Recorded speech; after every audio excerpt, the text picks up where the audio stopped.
नमस्कार। प्रस्तुत है आज का चिंतन। सृजनात्मक और संघर्षात्मक कार्यक्रम की हमें अति विशाल परिमाण पर तैयारी करनी होगी। इन दिनों तो उनकी चर्चा मात्र करते हैं, बहुत जोर नहीं देते, क्योंकि जिस लोक समर्थन की, प्रचार की और कार्य कर सकने के लिए जिस संगठन की आवश्यकता है, वे दोनों ही तत्व अपने हाथ में नहीं हैं, जिससे कि अगले कार्यों को संतोषजनक स्थिति में चलाया जा सके।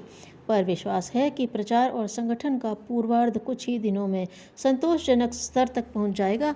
तब हम सृजन और संघर्ष का विशाल और निर्णयात्मक अभियान आसानी से छेड़ सकेंगे और उसे सरलतापूर्वक सफल बना सकेंगे। दुष्टता की दुष्वृत्तियाँ कई बार इतनी भयानक होती हैं कि उनका उन्मूलन करने के लिए संघर्ष के बिना काम नहीं चल सकता।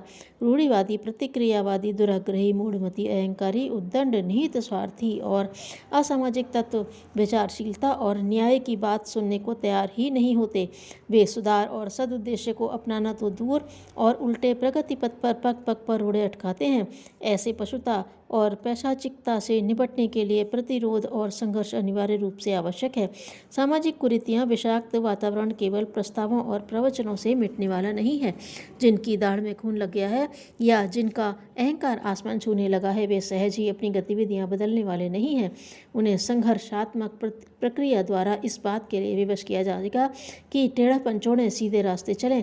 एक ऐसी समग्र योजना है जिससे अराजकता भी न फैले और अवांछनीय तत्वों को बदलने के लिए विवश किया जा सके। उसके लिए जहां स्थानीय, व्यक्तिगत और सामूहिक संघर्षों के क्रम चलेंगे, वहां स्वयं सेवकों की एक विशाल युग सेना का गठन भी करना पड़ेगा, जो बड़े से बड़ा त्याग बलिदान करके औचित्य से करारी टक्कर ले सके। भावी महाभारत इसी प्रकार का होगा। वह सेनाओं से नहीं, महामानवों, लोक सेवियों और युग निर्माताओं द्वारा लड़ा जाएगा।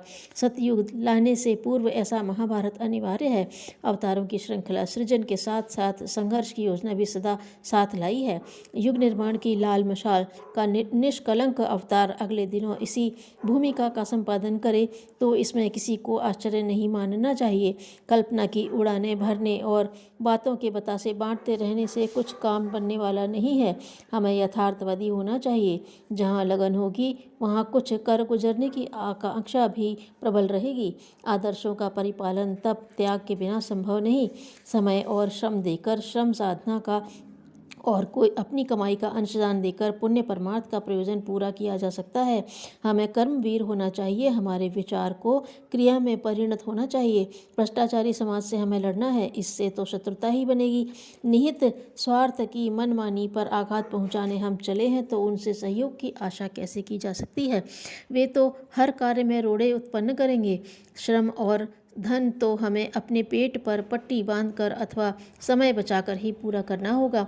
इन दोनों साधनों को अधिकाधिक मात्रा में जुटाने के लिए हमें अपनी भावना और तत्परता को आगे लाना चाहिए। रचनात्मक कार्यों से आगे का चरण है संघर्ष। इसके लिए अधिक मजबूती, अधिक साहसिकता, अधिक साधन और अधिक संगठित शक्ति चाहिए।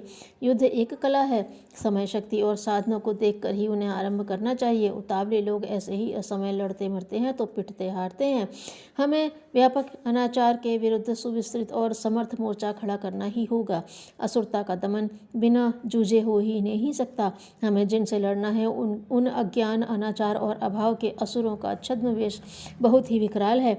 वे न तो दिख पड़ते हैं और न सामने आते हैं। उनकी सत्ता भगवान की तरह व्यापक हो रही है। अज्ञान ज्ञान की आड़ में छिपा बैठा है। अनाचार को पकड़ना कठिन पड़ रहा है। अभावों का जो कारण समझा जाता है, वस्तुतः उससे भिन्न ही होता है। ऐसी दशा में हमारी लड़ाई व्यक्तियों से नहीं, अनाचार से होगी। रोगियों को नहीं, हम रोगों को मारेंगे। पत्ते तोड़ते फिरने की अपेक्षा जड़ पर कुठाराघात करेंगे। भावी महाभारत अपने अलग ही युद्ध कौशल से लड़ा जाएगा। इसमें पिछले ढंग की रणनीति काम न देगी। निहित स्वार्थों से लोग बहुत अधिक ओतप्रोत हो रहे हैं। उन्होंने लोकप्रियता की रेशमी चादर ऐसी अच्छी तरह लपेट रखी है कि उन पर व्यक्तिगत रूप से आक्रमण करते न बन पड़ेगा। हम प्रवाहों को से जूझेंगे और धाराओं को मोड़ेंगे, अनाचारों का विरोध करेंगे। उसके समर्थन में जो लोग होंगे वे सहज ही लपेटे में आ जाएंगे और औंधे मुँह गिर कर मरेंगे। धर्मध्वजी साधु पंडितों की आड़ में अंधविश्वास और सामाजिक अनाचार छिपे बैठे हैं। वे पुरातनवाद का समर्थन करने के नाम पर मूढ़ताओं और अनीतियों का संरक्षण करते हैं। हम व्यक्तियों पर आक्षेप करने की अपेक्षा उन पाखंडों की पोल खोलेंगे। जो भी उनका समर्थन करता होगा वह अपने आप जन आक्रोश का शिकार बनेगा और बेमौत मरेगा। साहित्यकार बनकर जो सरस्वती से व्यभिचार कर रहे हैं, पशु प्रवृत्तियों को भड़काकर चांदी बटोर रहे हैं, हम उनका नाम लिए बिना जनता को यह बताएंगे कि इस अनाचार से ने किस प्रकार जनजीवन का सर्वनाश किया है। जो भी उस दुष्टता में संलग्न होंगे उनका मुंह काला होगा। संगीत, अभिनय, कला, चित्र और फिल्मों के सहारे जिन्होंने पशु प्रवृत्तियां भड़काकर मनुष्यों को पशुता के गर्त में धकेला है, उस सोना बटोरने वाली लिप्सा के विरुद्ध हम घृणा का अभियान छेड़ेंगे। फिर जो कोई इस कलंक कालिमा में हाथ धो रहे होंगे, कलंकियों की पंक्ति में खड़े किए जाएंगे। आज उन लोगों को जनता की अज्ञानता का लोभ लेकर श्रेय, सम्मान और धन वैभव दोनों हाथों से समेटने में का अवसर मिला है। कल इन्हें सड़क पर चलना और भले लोगों की पंक्ति में सिर उठाकर चल सकना कठिन हो जाएगा। हम जन आक्रोश का ऐसा वातावरण पैदा करेंगे जहां भी छद्म बनकर अनाचार छिपता है, उन सभी छिद्रों को बंद करेंगे।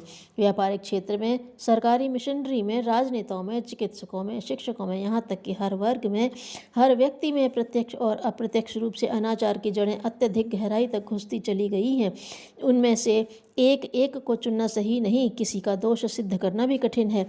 ऐसी दशा में व्यक्तियों को हम धाराओं से लड़ेंगे, हर दुष्प्रवृत्ति का भंडाफोड़ करेंगे और वह ऐसा तीखा होगा कि सुनने वाले तिलमिला उठेंगे और उनमें प्रवृत्त लोगों के लिए मुंह छिपाना कठिन हो जाए। जन आक्रोश ही इतने व्यापक भ्रष्टाचार से लड़ सकता है। हम उसी को उभारने में लगे हैं। समय बताएगा कि हमारा संघर्ष कितना तीखा, कितना बांका होगा। बौद्धिकता क्रांति की, नैतिक क्रांति की, सामाजिक क्रांति की दावानल इतनी प्रचंडतापूर्वक उभारी जाएगी कि उसकी लपटें आकाश चूमने लगे। अज्ञान और अनाचार का कूड़ा करकट उसमें जलकर ही रहेगा। लेखनी और वाणी को व्यक्ति निर्माण का माध्यम माना जाता है। यह सही भी है। ये दोनों माध्यम मनुष्य के मस्तिष्क को झकझोरते हैं और उसे दिशा प्रदान करते हैं। इनकी शक्ति से इनकार नहीं किया जा सकता। तो फिर जन समाज का स्तर द्रुत गति से पतनोन्मुख क्यों होता चला जा रहा है? शील और सदाचरण माखौल की वस्तु क्यों बन रहे हैं? अब धर्म उपदेशक भी अधर्म आचरण के साथ क्यों चिपके हुए हैं? इस प्रश्न का समाधान एक ही है कि मनुष्य के मस्तिष्क भर को लेखनी वाणी प्रभावित करती है। उसका अंतःकरण स्पर्श करने की शक्ति आदर्श को आचरण में ढालने वाले महामानवों में ही होती है। जनमानस को ऊंचा उठाने में, व्यक्तित्वों को परिष्कृत करने में केवल वे ही समर्थ होते हैं। आज उनकी भारी कमी पड़ रही है। आदर्शों को अपने जीवन में उतारने वाले व्यक्ति ही दूसरों को अनुगमन की प्रेरणा देकर उन्हें ऊंचा उठा सकने और आगे बढ़ा सकने में समर्थ हो सकते हैं। विश्वास किया जाना चाहिए कि आदर्शवादिता अभी पूरी तरह अपंग नहीं हो गई है। महामानव स्तर की भावनाएं सर्वथा विलुप्त नहीं हो गई हैं। आपाधापी में हर व्यक्ति अंधा हो रहा है, पर ऐसा नहीं समझना चाहिए कि परमार्थ की परंपरा का अस्तित्व ही समाप्त हो गया। मनुष्य ने पाप और पतन के हाथों अपने को बेच दिया हो और देवत्व से उसका कोई वास्ता न रह गया हो, ऐसा नहीं सोचना चाहिए। मानवीय महानता अभी कहीं न कहीं, किसी न किसी अंश में जीवित अवश्य मिल जाएगी। हम उसी को खोजेंगे। जहाँ थोड़ी सी सांस मिलेगी वहाँ आशा के चंवर ढुलाएंगे और कहेंगे, पशुता से ऊंचे उठकर देवत्व की परिधि में प्रवेश करने का प्रयत्न करो। मरणोन्मुख मनुष्यता तुम्हारी बाट जो रही है, चलो उसे निराश न करो। हमें आशा है कि कहीं न कहीं से ऐसी आत्माएं खोज ही निकाली जा सकेंगी जिनमें मानवीय महानता जीवित बच रही हो।